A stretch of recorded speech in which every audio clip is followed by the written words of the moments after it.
la vitesse est égale à dr sur dt, oméga est égal à dd alpha sur dt. Là, la relation qui existe entre l'abscisse linéaire et l'abscisse angulaire et la vitesse linéaire et la vitesse angulaire, parce que l'abscisse angulaire est égale à l'abscisse linéaire divisé par R, le rayon, les rayons du cercle. Et la vitesse angulaire aussi est égale à V sur R. R qui est le rayon de courbure. Ensuite, on a l'accélération. L'accélération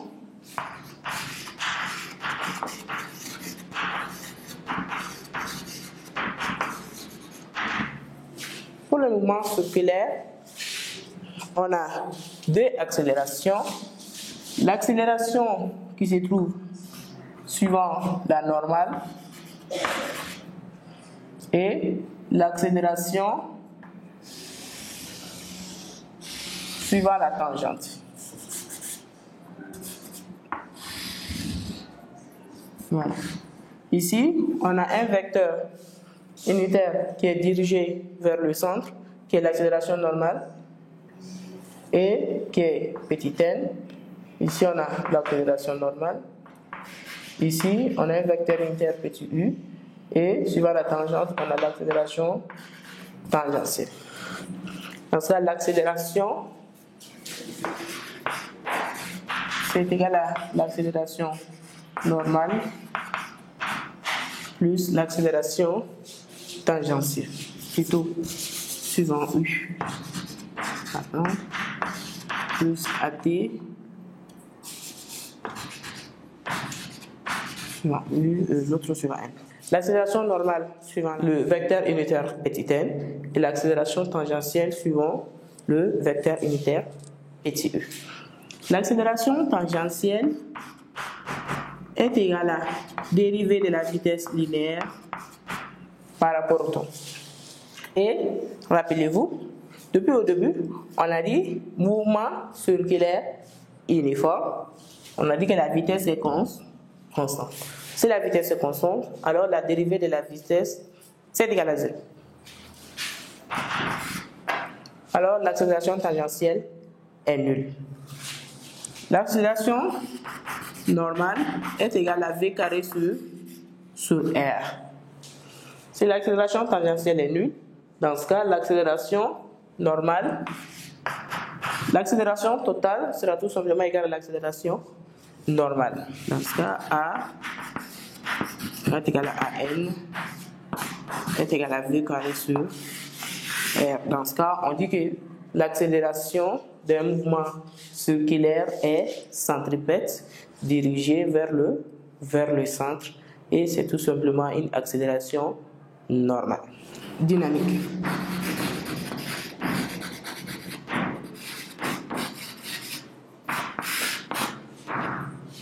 La dynamique est l'étude des mouvements en tenant compte des causes. La dynamique, c'est comme statique plus cinématique égale à dynamique. Cette fois-ci, on va étudier les mouvements, mais en tenant compte des causes. Ça veut dire, ça va faire intervenir E, les forces, E, les caractéristiques de la cinématique, l'accélération. Dans ce cas, la dynamique a une relation très importante qu'on appelle relation fondamentale de la dynamique. Relation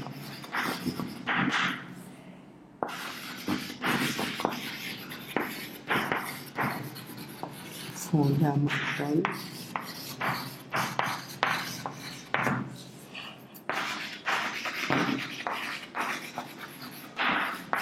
de la dynamique, aussi appelée RF, des relations fondamentales de la dynamique. La RFD, c'est tout simplement, la RFD dit que tout corps qui est soumis à l'action d'une force sera siège d'une accélération qui lui sera communiquée par la force. Ça veut dire que la force va communiquer une accélération à ces corps. Et si jamais il y a plusieurs forces extérieures qui s'exercent sur un corps, dans ce cas, la somme de toutes ces forces vont exercer une accélération sur le corps. Raison pour laquelle on dit que la somme des forces extérieures est égale à MA. M est la masse du corps, A est l'accélération qui est communiquée par la somme des forces extérieures. Ça, c'est la relation fondamentale de la dynamique. C'est une relation qui est très très importante et qu'on va beaucoup étudier d'ailleurs en terminale ici. Bien. Ensuite, on a un autre service.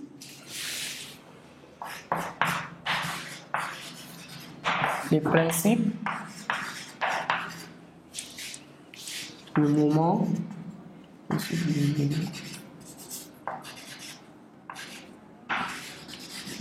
d'inertie. Le principe du moment d'inertie dit que toute force qui s'exerce sur un corps va lui communiquer une accélération en son centre, et ce centre est appelé centre d'inertie. Alors, la force est proportionnelle à la masse E, à l'accélération du centre d'inertie. Dans ce cas, on va dire que la somme de forces extérieures est égale à MAG, G est étant grand G étant le centre d'inertie du corps. Ensuite, on a le théorème